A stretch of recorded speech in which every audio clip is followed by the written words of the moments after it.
देखिए जी, सवाल में कह रहा है क्या एक परीक्षा में 80% छात्र गणित में उत्तीर्ण हुए, 65% छात्र रीजनिंग में पास हुए तथा 15% छात्र दोनों में फेल हुए, यानी अनुत्तीर्ण होने का मतलब फेल हुए। तो ये वाला जो हमारा डिनोट कर रहा है, ये हमारा मैथ का प्रश्न डिनोट कर रहा है 80%, और ये वाला जो गोला ये हमारा रिप्रेजेंट कर रहा है रीजनिंग वाले को। ठीक है, जिसमें बोला गया है क्या कि 80% छात्र गणित में उत्तीर्ण हुए। ठीक है, 65% जो रीजनिंग में पास हुआ है, वो भी ठीक है कि 65% केवल रीजनिंग में पास हुआ। तब बोल रहा है 15% छात्र दोनों में फेल हुआ है। तो छात्र को भी अपने क्लास में 100% ही होते हैं, तो यानी अगर 15% छात्र दोनों में फेल हुआ है तो इसका अर्थ क्या हुआ कि यानी 15% अगर फेल इन बोथ हुआ है तो 85% छात्र ऐसे होंगे जो नॉट फेल इन बोथ, यानी कि जो किसी न किसी सब्जेक्ट, जो कि दोनों में से कोई भी, जो कि not fail in both subject, यानी कि दोनों विषयों में फेल नहीं हुए होंगे। इसका अर्थ क्या हुआ कि किसी न किसी में पास हुए होंगे। ठीक है, 85% का अर्थ क्या बना कि अगर 15% अगर फेल इन बोथ है तो इसका अर्थ क्या हुआ कि 85% नॉट फेल इन बोथ होंगे। यानी इसमें लेना कि 15% बोला है कि फेल इन बोथ है तो 85% पास है, नहीं, ये नहीं बोला है। हमसे बोला कि फेल इन बोथ, यानी 15% फेल इन बोथ है तो 85% ऐसे हैं जो कि नॉट फेल इन बोथ, जो कि दोनों में से किसी भी विषय में फेल नहीं होगा। ठीक है, इसका अर्थ क्या हुआ कि कोई भी जो विद्यार्थी है वो दोनों विषय में फेल नहीं है। ठीक है, दोनों विषय में फेल नहीं है। ठीक है, यही अर्थ बना। तो इसका अर्थ क्या बना कि जो कि किसी न किसी विषय में पास है। ठीक है, तो मान लेते हैं जी कि दोनों विषय में X% पास है। ठीक है, X% पास है।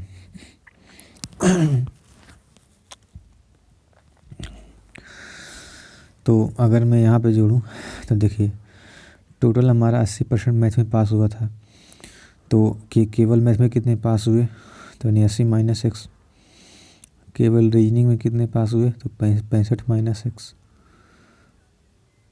और दोनों विषय में कितने पास हुए, तो X पास हुए। तो हमने पास होने की जितनी प्रोबेबिलिटी हमने सारे ले लिए। अब बोल रहा है क्या कि not fail in both subject, यानी 85% क्या है जो किसी न किसी में पास हुए हैं, किसी न किसी सब्जेक्ट में पास हुआ है। ठीक है, 85% वैसे जो कि किसी न किसी विषय में पास हुआ है। ठीक है, तो यहाँ से जब कैलकुलेट करेंगे तो -X 80 पैसा ऐसे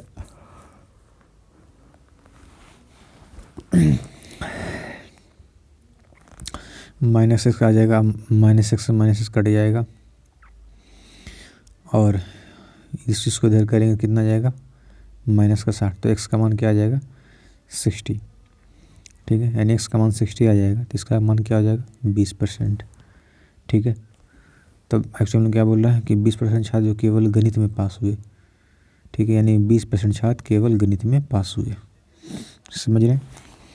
तब यहाँ पे एक चीज़ समझने का प्रयास कीजिएगा कि अगर मैं कहूँ कि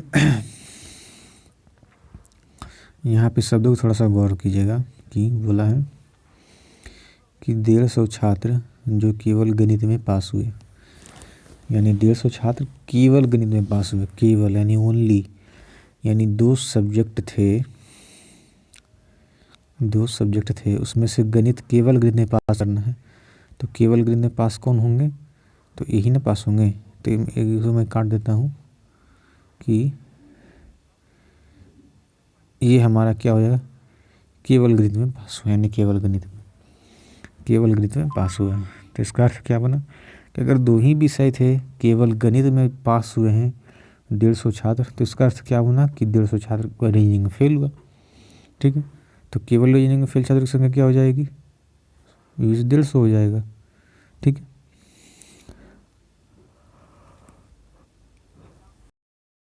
आपसे यही तो पूछा था कि केवल रीजनिंग में फेल साहब कोई संख्या बताइए। चलिए 150 केवल गणित में पास हुआ है तो इसका अर्थ क्या हुआ कि वो जो है रीजनिंग में, यानी कि मैं क्लास टीचर में 2 ही सब्जेक्ट है, ठीक है। उसमें से 150 छात्रों को बोला कि केवल मैथ में ही पास करना। इसका अर्थ क्या हुआ कि रीजनिंग में फेल करना। केवल का लगा दिया ना, तो इसका अर्थ क्या हुआ केवल, मैंने कि केवल मैथ में पास करना का मतलब हुआ केवल रीजनिंग में फेल करना।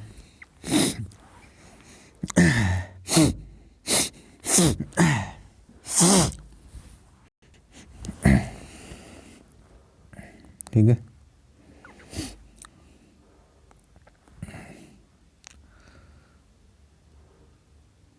तो यानी pass in both subject is equal to pass in fail subject, ठीक है।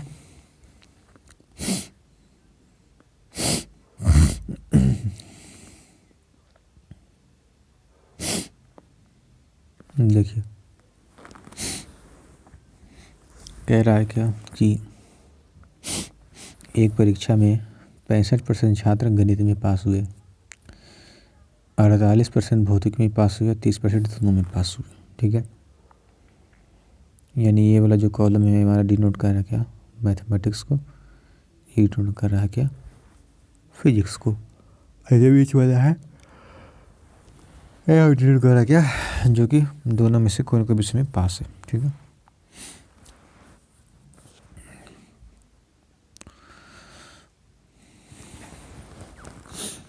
तो हमसे पूछा क्या है, तो कितने % छात्र हैं जो दोनों में फेल हुए। देखिए केवल मैथ में कितने पास हुए 35, केवल फिजिक्स में कितने पास हुए 18, और दोनों में कितने पास हुए 30। तो बच्चा को भी आपस में 100% ही होता है, तो 100 में से 35 + 30 + 18 करेंगे 83, तो 100 में से 83 जाएगा यानी 17, यानी 17% ऐसे छात्र हैं जो कि दोनों में फेल हुए, ठीक है। हमने सारी प्रोबेबिलिटी ले ली, केवल फेल हुए, पास हुए, जो कि दोनों से पास हुए हमने उनसे उनका भी ले लिया, ठीक है। इस तरीके से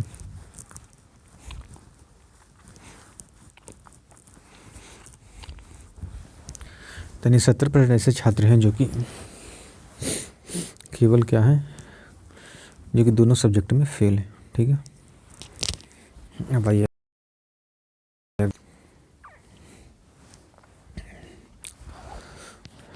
कह रहा है कि 60 छात्रों की एक कक्षा में 40% केवल हिंदी,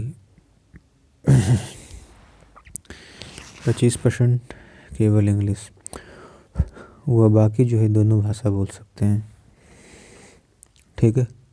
तो 40 और 25 मतलब 65, क्या 65 हमारा कोई ना कोई भाषा बोलता है, तो 35% ऐसा होगा जो दोनों भाषा बोल सकता है, ठीक है।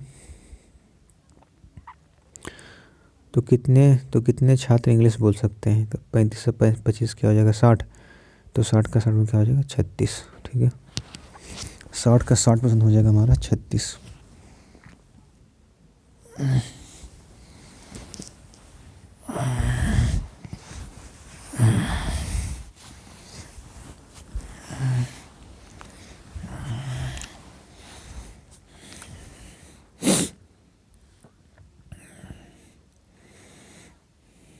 उसके बाद बोल रहा है कि एक परीक्षा में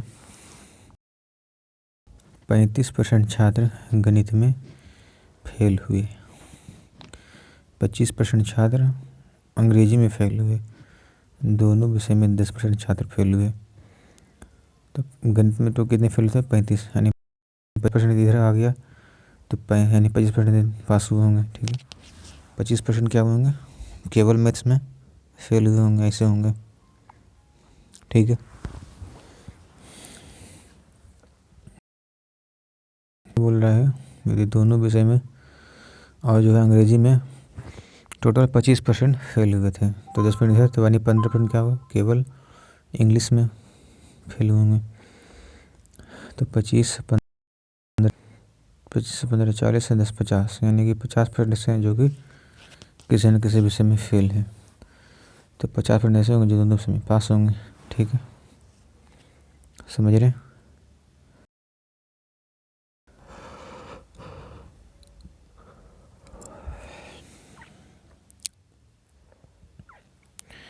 कह रहा है परीक्षा में 20% छात्र गणित में फेल हुए, 25% हिंदी में, 15% इंग्लिश में और 2% ऐसे हैं। और क्या बोल रहा है कि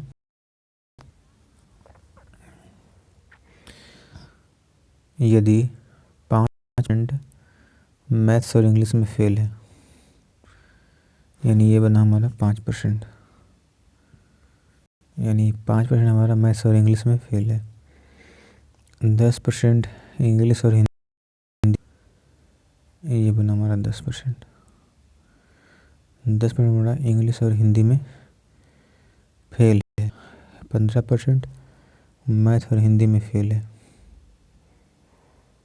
ठीक है, यानी ये वाला कॉलम बना हमारा 15% मैथ और हिंदी। यदि 2% हमारा तीनों विषयों में फेल है, ये वाला हमारा 2%, 2 विषय तीनों विषय में फेल है। ठीक है, तो यानी केवल मैथ और इंग्लिश वाला क्या डिनोट कर रहा है हमारा 3%। ठीक है, ये वाला मैथ और इंग्लिश का डिनोट कर रहा है हमारा, तो ये अगर 2% तो ये कितना हो जाएगा 3%। और ये वाला जो कॉलम है ये डिनोट कर रहा है हिंदी और इंग्लिश वाला। ठीक है, ये वाला गोला डिनोट कर रहा है। तो कितना हो जाएगा, 2% इधर है तो 8% क्या हो जाएगा, यानी 8% हो जाएगा इंग्लिश और हिंदी वाला।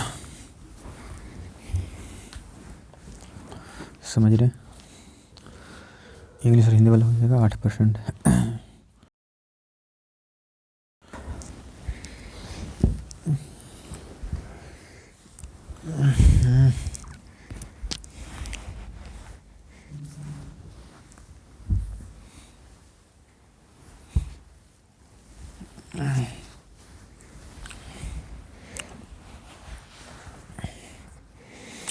तो 100 में से ये मैथ हमारा पूरा था 20%, तो 13 3 16 2 18 2 20, यानी 2% ऐसे होंगे जो केवल मैथ में पास हुए होंगे। ठीक है, और ये 13 2 15 8 23 8 2 10 3 13 2 15, 2% ऐसे होंगे जो केवल अंग्रेजी में पास हुए होंगे। और 13 2 15 यानी 23, थोड़ा 25 था, यानी 25 यानी 25 यानी 2% ऐसे होंगे जो कि केवल हिंदी में पास होंगे। तो केवल एक सब्जेक्ट में पास होने वाले छात्र कितने, 1 2 3, और 2 सब्जेक्ट में पास होने वाले छात्र 3%, 13% और 8%, तीनों विषय में 2%। तो बना हमारा कितना 32। तो 100 में से 32% ऐसे जो किसी न किसी विषय में पास हैं, फेल हैं। तो 8% ऐसे होंगे जो पास होंगे। ठीक है,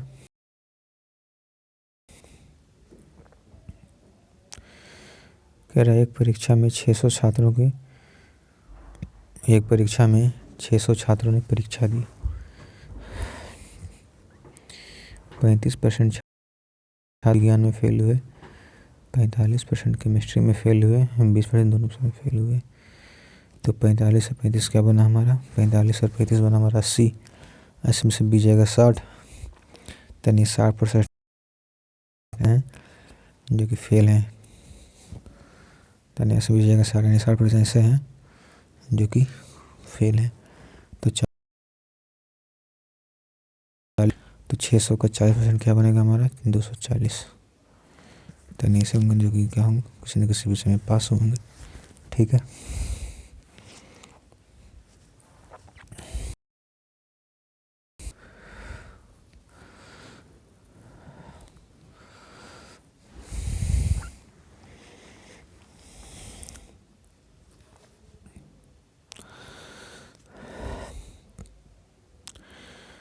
कह रहा है चीनी का दाम 20% कम हो जाता है जिससे परिवार 400 रुपये में 20 केजी अधिक चीनी खरीदता है।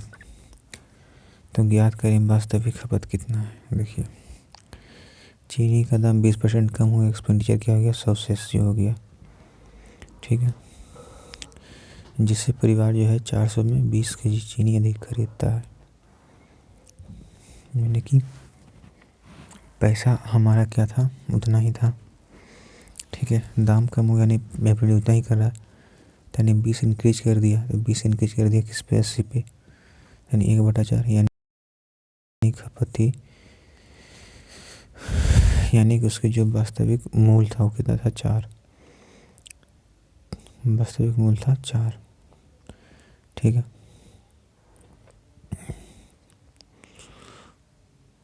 एक यूनिट यानी कि 1 यूनिट बढ़ा दिया तो 1 यूनिट बोले 80, तो चलो बोले 80 केजी, यानी कि जो उसका वास्तविक खपत यानी कि उसका जो वास्तविक खपत था वो कितना था 4 था। तो बढ़ाया कितना 20 बढ़ाया कितना 20 केजी, यहाँ कितना है 1, तो 1 यूनिट डिपेंड करा 20 को, तो 4 यूनिट 80 केजी, यानी उसका जो वास्तविक खपत था वो कितना था 80 केजी। अब वर्तमान खपत कितना है, तो 80 केजी था, 20 केजी बढ़ा दिया, कितना हो गया 100 केजी। तो पहले 400 रुपये में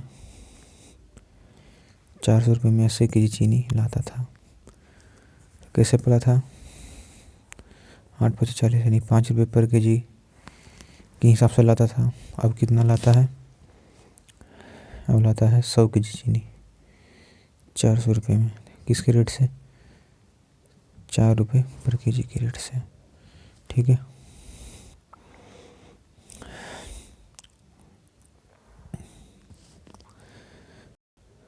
कह रहा है कि चीनी का दाम 20% बढ़ता है जिससे परिवार 300 रुपये में 12 किलोग्राम कम चीनी खरीदता है, ठीक है। चीनी का दाम बढ़ गया 20%, यानी 100 से 120 हो गया, जिससे परिवार जो है 300 रुपये में 12 किलो चीनी कम खरीदता है, ठीक है। 12 किलो चीनी कम खरीदता है।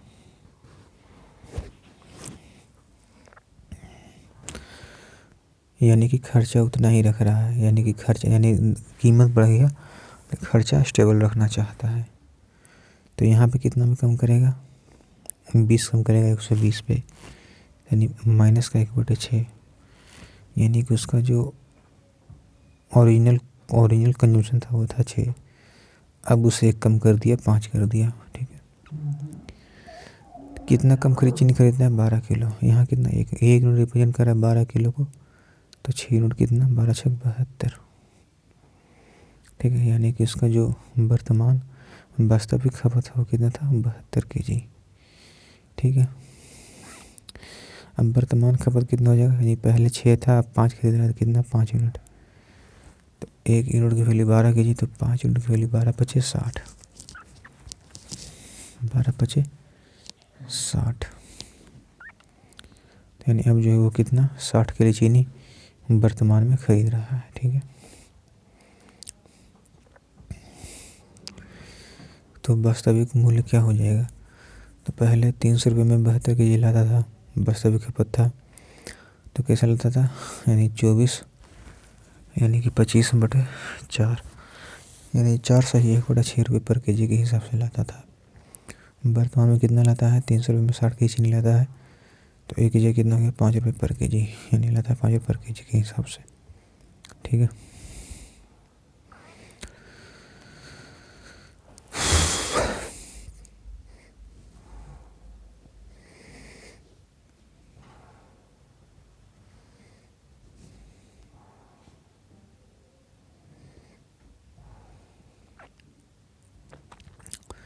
कह रहा है कि चीनी का मूल्य 30% कम हो जाता है, यानी 100 से 70 हो गया, जिससे परिवार जो है 32 केजी अधिक चीनी खरीदता है। ठीक है,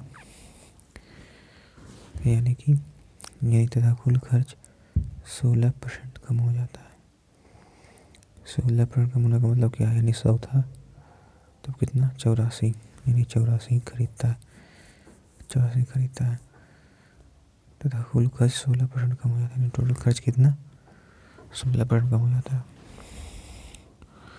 तो वर्तमान का कुल खर्च याद कीजिए, तो 14 बढ़ाएगा 70 पे कितना बढ़ाएगा 1/5, यानी इसका जो ओरिजिनल कंजम्पशन था वो था 5 और करंट कितना है तो देखिए 1 बढ़ा दिया था, यानी ये 1 यूनिट अधिक कर रहा है कितना 32 kg।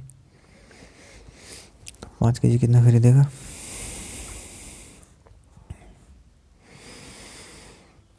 यानी कि 5 1 6 यहाँ भी खरीद रहा है 6, तो 6 गुने 32 क्या हो जाएगा 192 kg। ठीक है,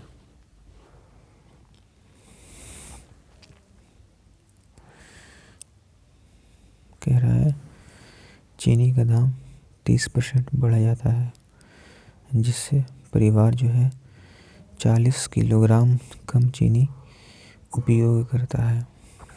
चीनी का दाम 30% बढ़ जाता है, यानी 100 से 130 हो जाता है, जिससे परिवार 40 किलोग्राम कम चीनी खरीदता है।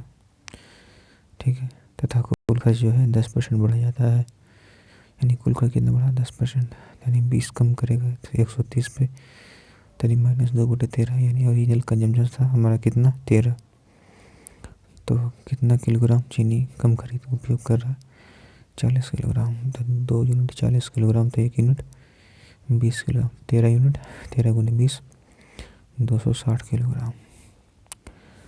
ठीक है, 260 किलोग्राम क्या है हमारा वास्तविक खर्च, यानी कि उसका ओरिजिनल कंजम्पशन वास्तविक खर्च कितना हो 13 में से 2 जाएगा 11, तो उसका जो वास्तविक खर्च कितना था 260 के जिसका वास्तविक खर्च था, खपत था। ठीक है,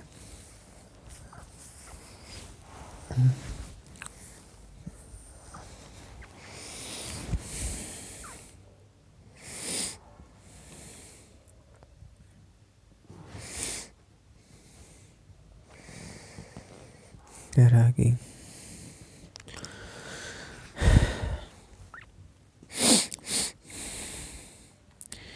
चीनी की कीमत 30% बढ़ गई,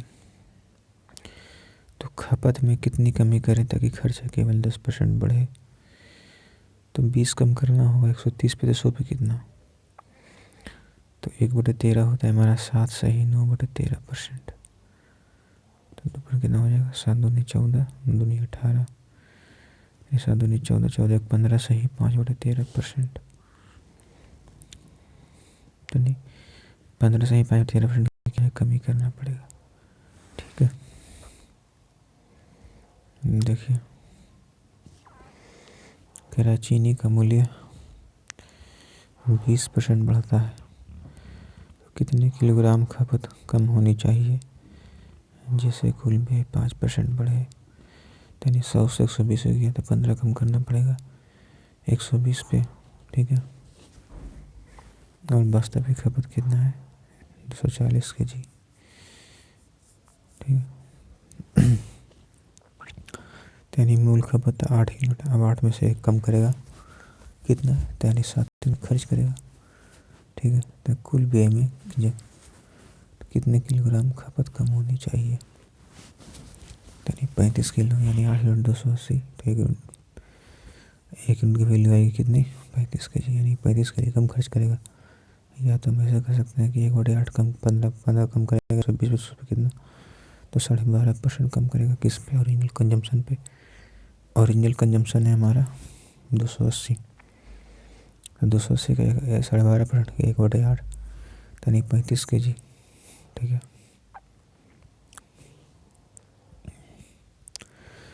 कह रहा है चीनी का मूल्य 30% घटता है, उसकी खपत कितनी % बढ़ाई जाए जिससे कुल खर्च में 10% की कमी हो। ठीक है, जिससे कि कुल खर्च में 10%, जिससे कुल खर्च में 10% की कमी हो। ठीक है, यानी कि उसका पहले 100 था, 100 से 70 हो गया। तो बोल रहा है कुल कंजम्पशन का यानी कितना 100 से 90 होना चाहिए। तो 20 यानी 20 बढ़ाएगा 70 पे 100 पे कितना, तो 28 सही 4/7%। ठीक है।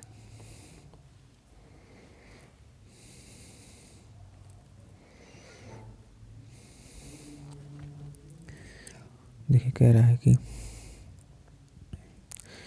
चीनी का मूल्य 20% बढ़ता है। ठीक है। तो चीनी की खपत में कितनी % कमी की जाए जिससे कुल खर्च स्थिर रहे। देखिए एक्सपेंडिचर कितना था हमारा 20%, नहीं 5 से 6 हो गया। तो हमें क्या करना है कि कुल खर्च यानी जो टोटल हमारा एक्सपेंडिचर है, जो टोटल हमारा एक्सपेंडिचर वो हमारा सेम होना चाहिए। ठीक है। खर्च स्थिर होना चाहिए। तो इन दोनों का एलसीएम लेते मान लेते 30 रुपये हमारा स्टेबल रखना है। ठीक है।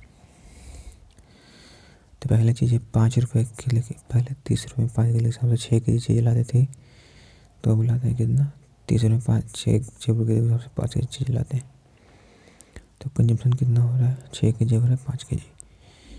तो -1 के जी कम करें तो -1 के जी कम करने कितना 6 पे, तो 100 पे कितना, तो 16 सही 2/3%। ठीक है। 16 सही 2/3% उसका कम कर रहे हैं। ठीक है।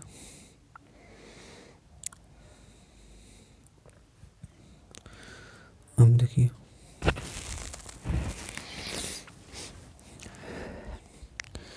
तो 20 कम करें 120 तो 16 सही 2/3%।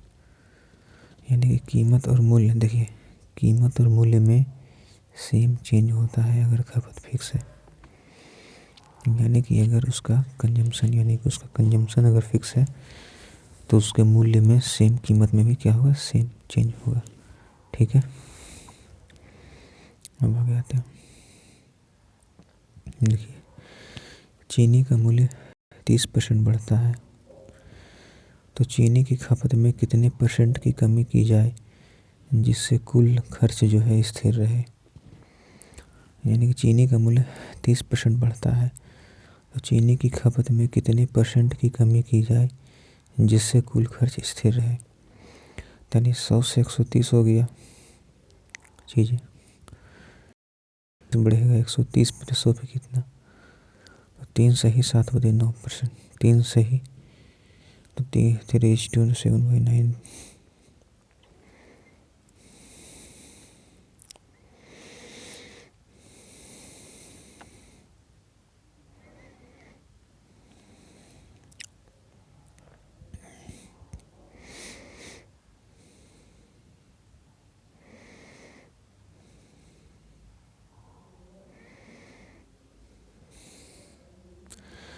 यानी 30 की कमी करेंगे 130 100 पे कितना, तो 1/13 होता है। 7 सही 9/13 गुना 7 1 सही 7/13%। तो ओवरऑल क्या हो जाएगा 13 दूनी 26 23 23 सही 1/13%। ठीक है। तो आज के लिए इतना ही, बाकी का अगले दिन। ठीक है।